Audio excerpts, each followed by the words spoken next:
Hello, and welcome back to the Showing Up to Your Life podcast and YouTube channel. My name is Art Burns, and I am so excited, and all of you who can see this on video know what I'm excited about, right? It's this thing. So for all of you not watching on video and listening to the podcast, I'm pointing to this wonderful, beautiful mic stand that I now have that's clamped to my desk, and it leaves me hands-free. It allows me to put the mic right in front of my face. It allows you to see some of my face, despite the mic being in my face. That hasn't changed really, but what has changed is something really wonderful for me, is that now I don't have 4 books stacked in the front of my desk to hold up the microphone to the level of my mouth.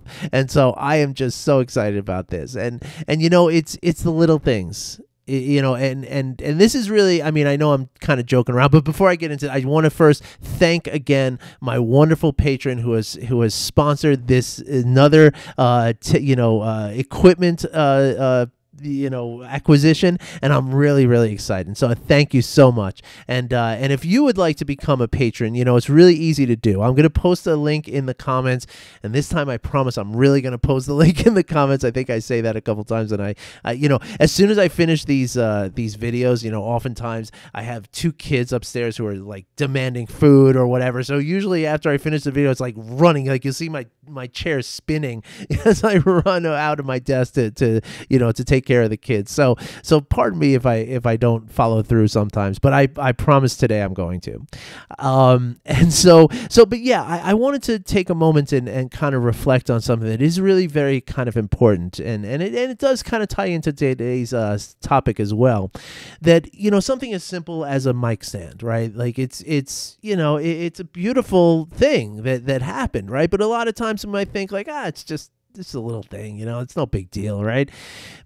But, you know, it's important to, or it's really helpful to remember in times like this that, you know, that life is made up of a moment-to-moment experience, right? And I say this in the podcast a lot, in the video channel here a lot, that we have a tendency to measure life in big spaces, right? We have a tendency to measure the years of our lives, even decades, or at very least, you know, months or quarters of the year, or at very least, you know, weeks or days, right?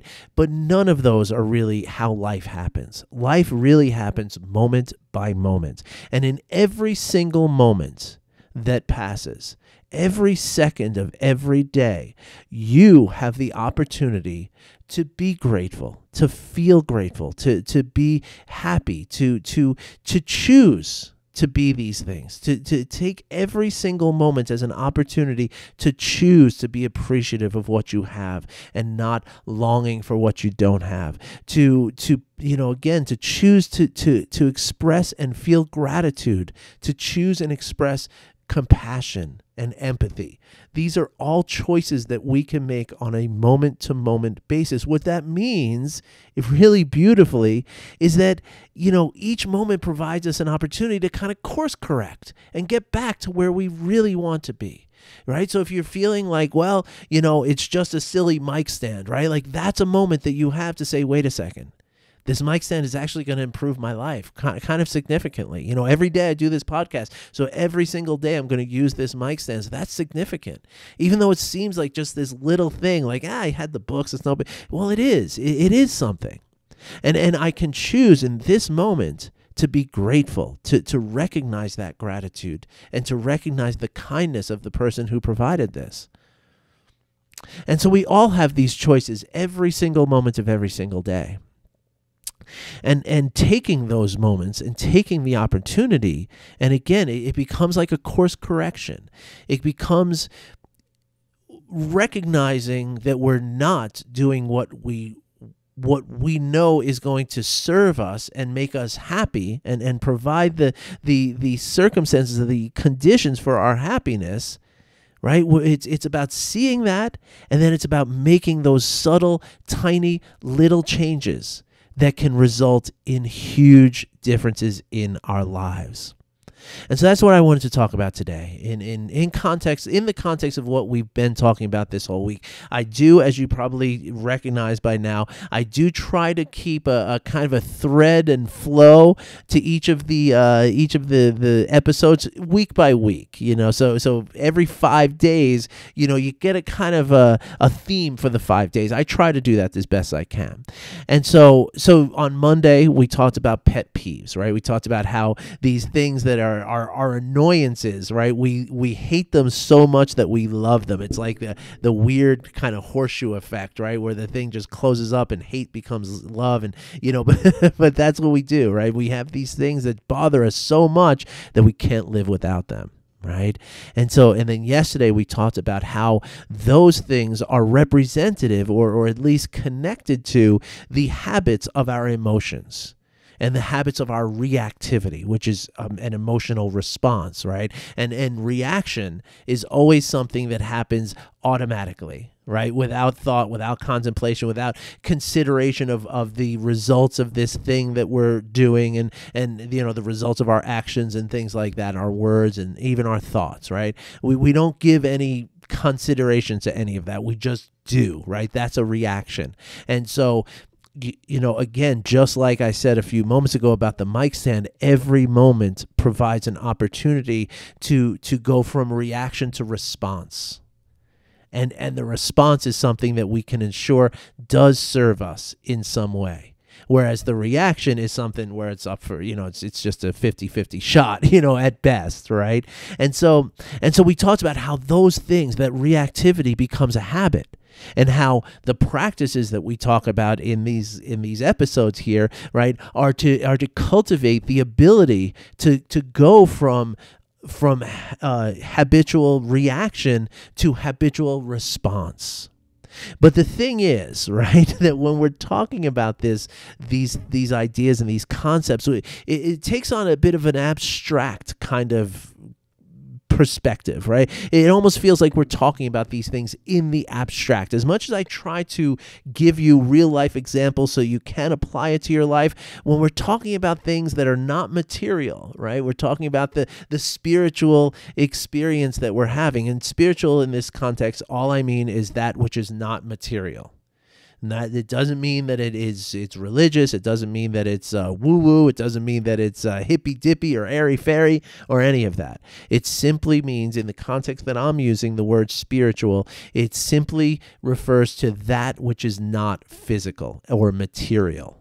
And that's everything that's happening inside of us. And so, when we talk about these things, we have this tendency to think of the material world as real and the spiritual world, and again, just not religiously or woo-woo or anything, but just that which is not material becomes very abstract and sort of theoretical. And so today I want to talk about how these little, the concepts of the little, the little reactivities and the little habits of our emotions, that these become very, very significant things in our lives, and very, very big and significant things in our lives. So the other day I read, and I don't even remember where, I couldn't even look it up to read it to you because I can't remember where I read it, but somebody pointed out or illustrated through a metaphor the concept that I'm trying to get to here, right, is that how these little tiny things that we do day by day by day become really big and really significant and really impactful things in our lives. So the illustration, the metaphor that I read the other day was, picture a seed falling off of a tree and settling into the crack in the sidewalk, of the cement of the sidewalk beneath the tree.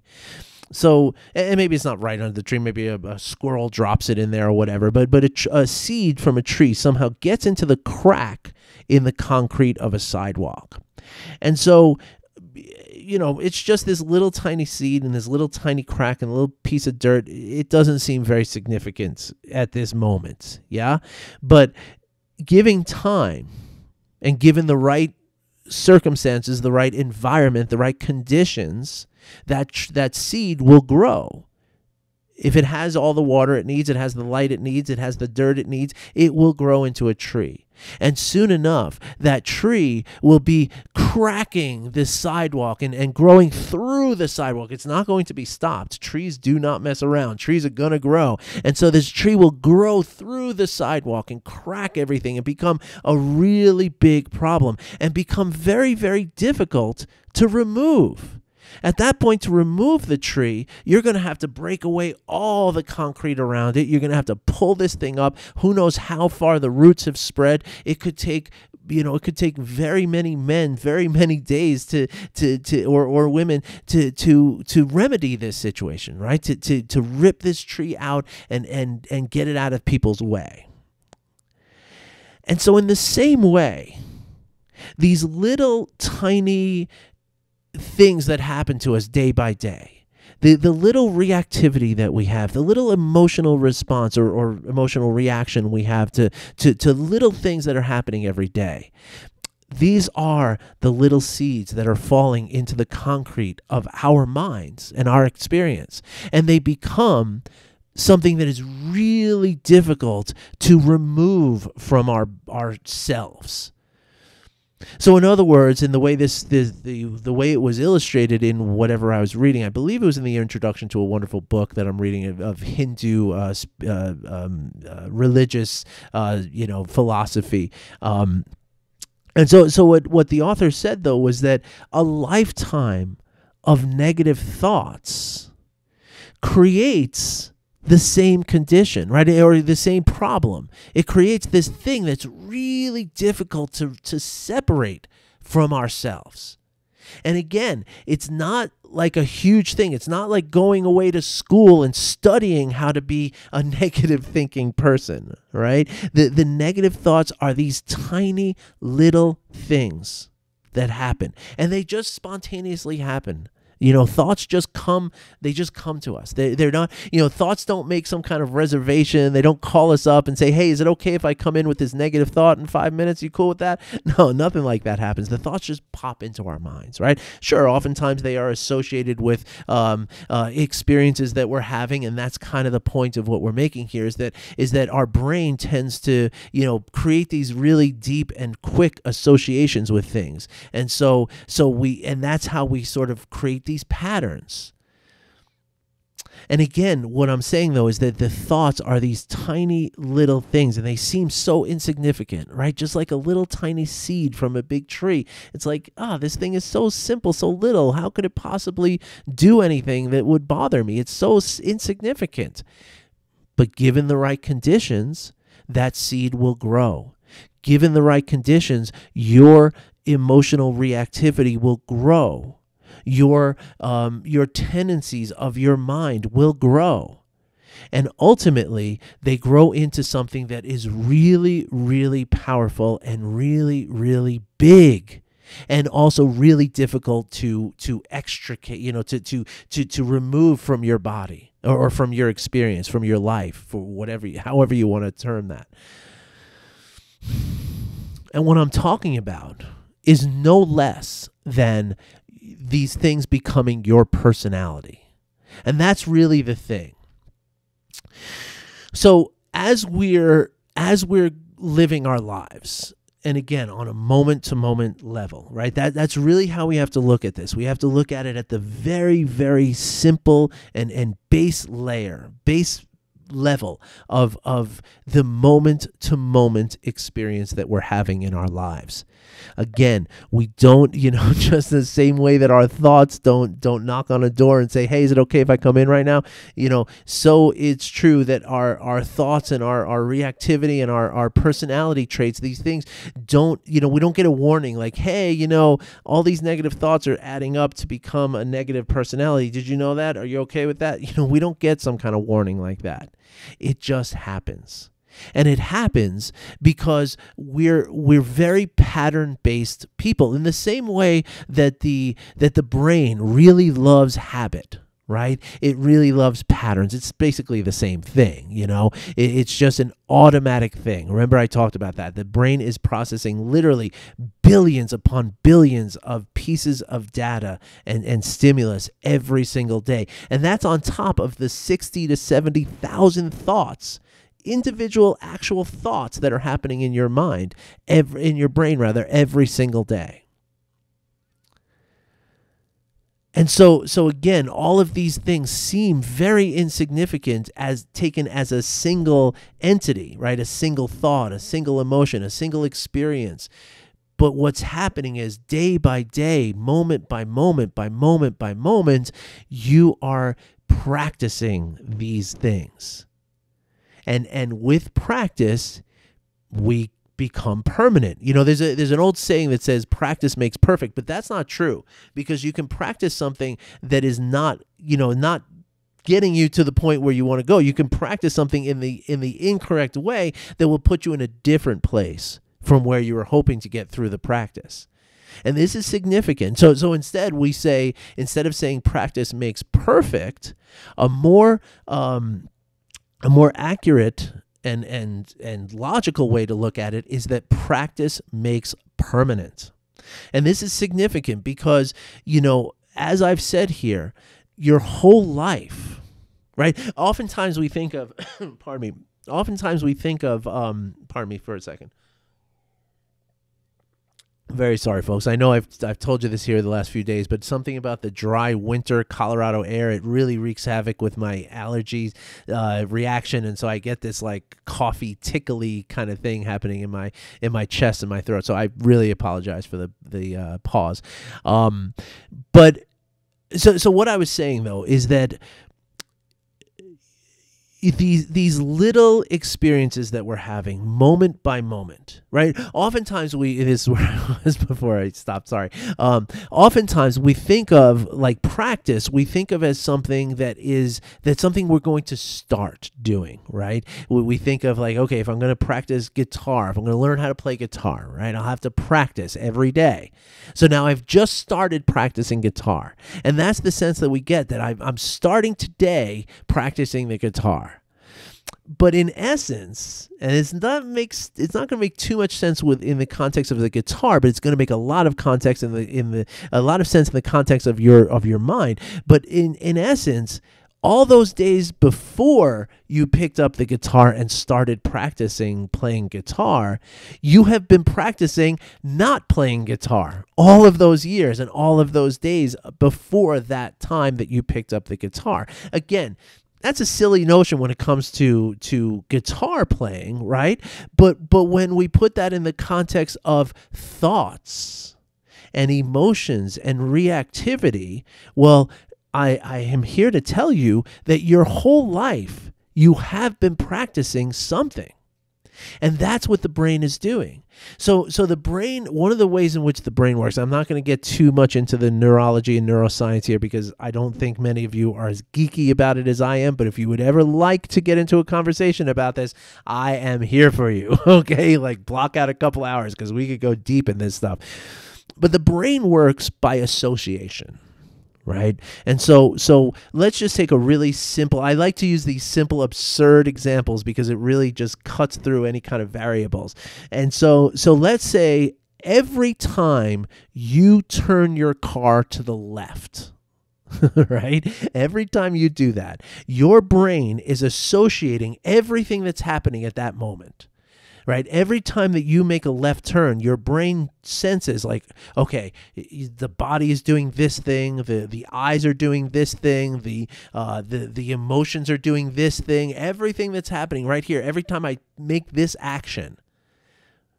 And your brain is noticing all of this, even if it's not conscious to you, which most of the time it's not. Your brain is unconsciously or extra consciously cataloging all these things as references, as associations.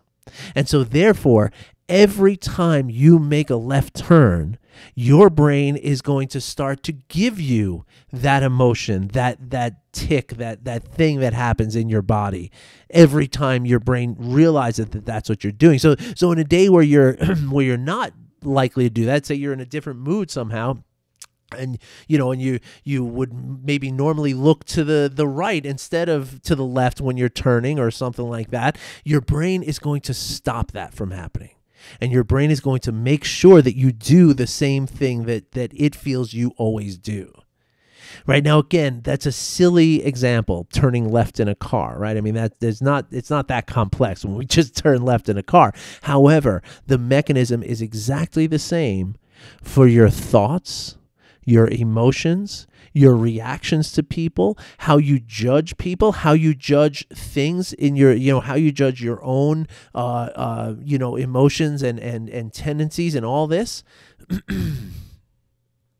And so what happens is, as you're having these minute, very tiny little thoughts and reactions to things, emotional reactions, thought reactions, physical sensations, right? Every time you get, angry and you're like, one thing that used to happen to me, I had a girlfriend one time who told me she always knew when I got angry, even if I didn't say anything, because my ears would get red, right? And so that's what happens every single time. And so your brain, now some of this is obviously automatic, just, physical things, but a lot of it is not. And what happens is you just practice this way over and over and over again. So for instance, if you want to take it into the realm of thought, instead of, a left turn, every time someone says this to me, I have this reaction. And when we do that, what that becomes is it becomes our personality. And that is a really, really big thing. And that is really, really, it becomes almost impossible to change at a certain point. Not really impossible, but it becomes very, very difficult. And so the idea then is that when we're experiencing things, whatever it is we're experiencing, right? When we're having our thoughts, our emotions, and the sensations of our body, what we can do is we can, or what happens is when we start paying attention to those things, we start to recognize these little patterns and these little associations and these little reactions. And as soon as we are calling attention to it, as soon as we are asking the question, is this really what I want right now? As soon as we do that, we break the cycle and we bring it from an unconscious mechanism, an unconscious occurrence, to a conscious occurrence. And that really is what mindfulness is all about. It's about living consciously. It's about living with awareness of these things that are happening to us. And in this case, I said it's very difficult to change a personality. It's not really the right word. It does take time and practice, but it's not that difficult. Because as soon as you start to pay attention to it, as soon as you see it, you can now change it. And it becomes easier and easier. And the more you practice paying attention to these things, you practice paying attention to your sensations of your body, your emotions, and your thoughts, then what is revealed is, again, the patterns, right? The patterns of your personality start to arise through this and start to become apparent through this process of paying attention. And the beautiful thing, when you start to see the patterns, it's almost like seeing the Matrix. It's really amazing that once you start seeing this, you start to recognize that, oh, wow, it's not me who is doing this. It's this unconscious habit that's doing this. And so again, once you have brought awareness to that, just like Neo in the movie, The Matrix, you can start slowing down the bullets coming at you, and you can start, dodging them with, like in slow motion, so you can become a mindful Neo, and it's really not that difficult. It's not difficult at all, actually, and it's very, very simple. But the idea, though, is that if left unchecked, if left unobserved, well, then all of these things just kind of take on the life of their own. And they do become very deep personality traits that, again, they start to dictate everything that happens to us. They dictate whether we're going to have a good day or a bad day. They dictate whether we're going to be happy or unhappy. They dictate how much we're going to suffer. And that's why what we talk about in the very beginning of this work, a lot of times, especially when we start to talk about the emotional intelligence aspect of mindfulness, the lack of emotional intelligence can be looked at as riding a horse backwards, right? You have no control over where that horse is going to take you. You are at the mercy of where that horse is going to take you.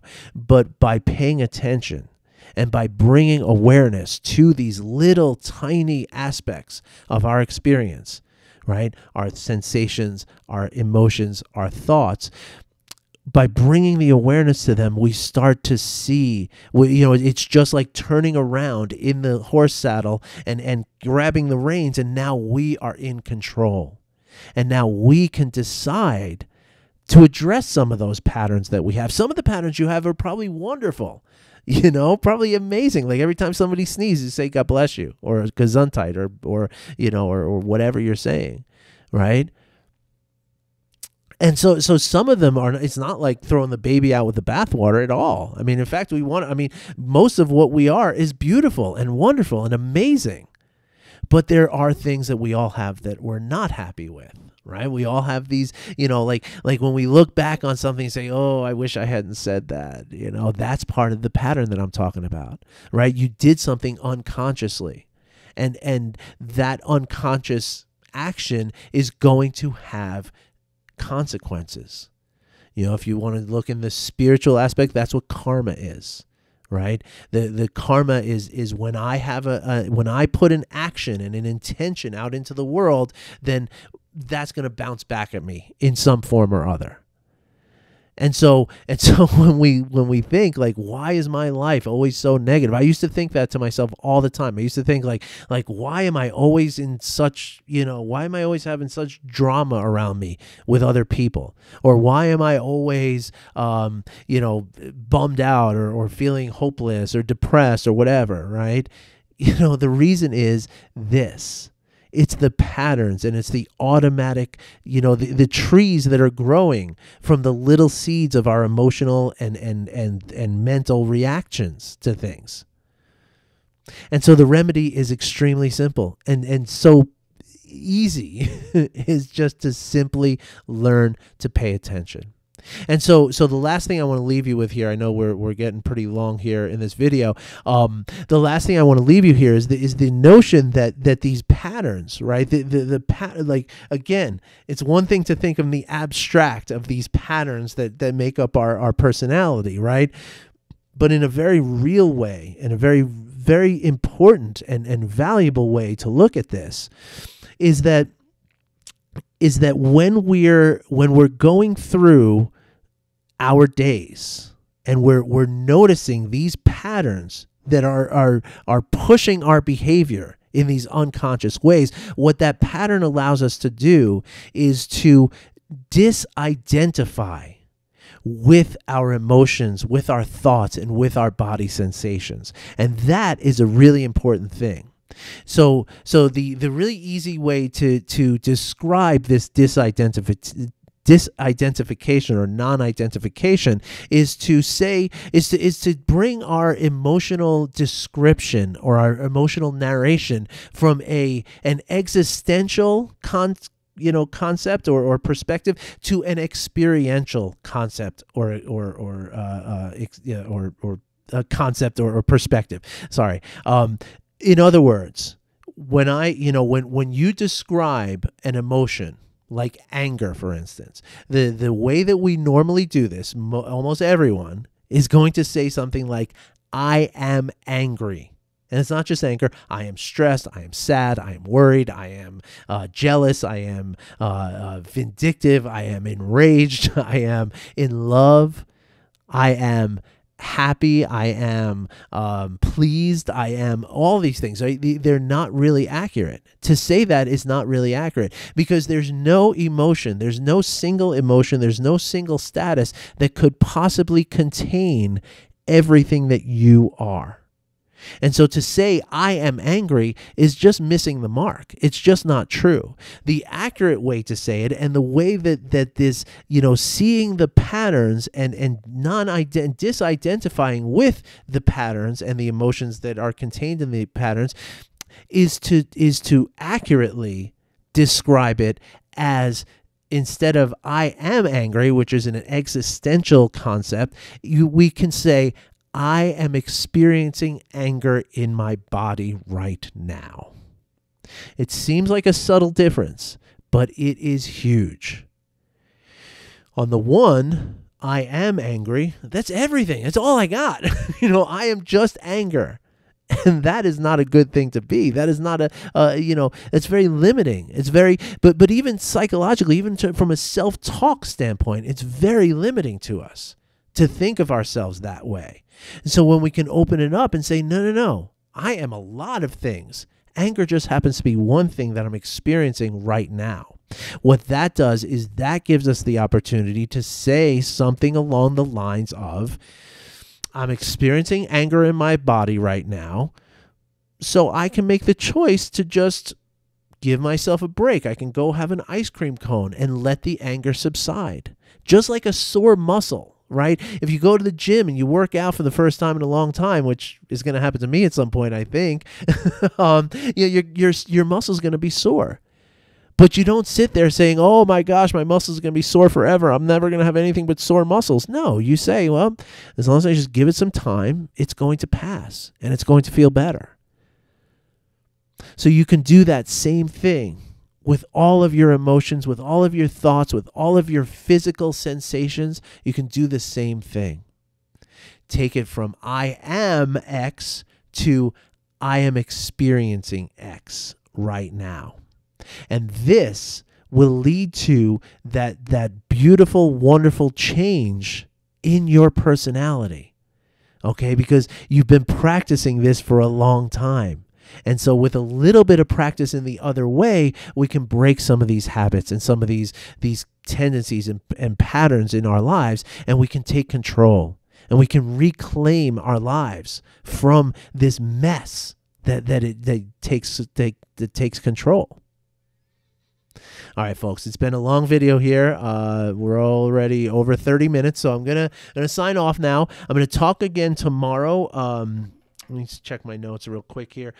Tomorrow we're going to talk about different personality types. According to Jack Kornfield, who is a psychologist, he's a Harvard-educated psychologist who became a Buddhist monk and then came back to the United States to practice psychology again, along with mindfulness and spiritual teaching and stuff. And he is amazing. So in his book called The Wise Heart, he goes into the personality types. Right, the personality type of clinging, the personality type of aversion, and the personality type of delusion. So we're going to go over those tomorrow, and I'm going to give you a little quiz that you can give yourself to figure out what personality type you are. And that just means the dominant, right? We all have all of this inside of us, but the dominant personality type. And then on Friday, I'm going to give you an amazing practice that I also learned through Jack Kornfield that is one of the most powerful practices that I've ever done. It has helped me to grow and to learn about myself and to become more of the person that I want to be, to align my personality with my ideals. And that feels really good. So I'm going to give you that practice on Friday. So check those out. And if you have any questions about anything I said today, though, please do not hesitate. Just reach on out. Okay, you can either reach out via comment in the video platform, like on YouTube or on Facebook or wherever you see this, or you can send me an email at art@artburnscoaching.com. If you're on my mailing list, just reply to the email. It's easy. Or best of all, you can certainly go over to my website, artburnscoaching.com. And in that website, on every single page, there is a banner at the bottom of the page that has a clock on it. And if you click on the button in that banner, you will go into my calendar program. Okay, it's an automated thing. It's so beautiful. I wish everybody could use this. It's so simple. Just go in there. Whatever days are showing as available, days and times that also fit for you, just pick one and click on it. You put in like your name, your email address, a couple little things like that, and then hit save, and then you're done. And I will take care of the rest. I will reach out to you via email. We'll touch base before our meeting, and we'll have a 45-minute conversation about what you want to discuss. There's no cost to you. I cover the cost on this. It's like giving a gift certificate, if you will. And I would love to do that with you. I tell you, so many of my, so many people who I've had this kind of call with have not even come along and become full-time clients for me, but I get emails from them months later saying, I still am benefiting so much by what you told me. So seriously, there's no downside. So if you're at all interested, just go for it. Okay, I promise you won't be sorry. All right, everybody. Thanks for watching. Thanks for listening. Thank you to my patron, Lorenz, for this beautiful mic stand. I'm so excited. I feel so free. I feel like I can move and move and juve and groove and all that. So I don't know what juve is. But anyway, thank you, everyone. And I'll be back again tomorrow. I wish you well. Take care, everybody. Bye-bye.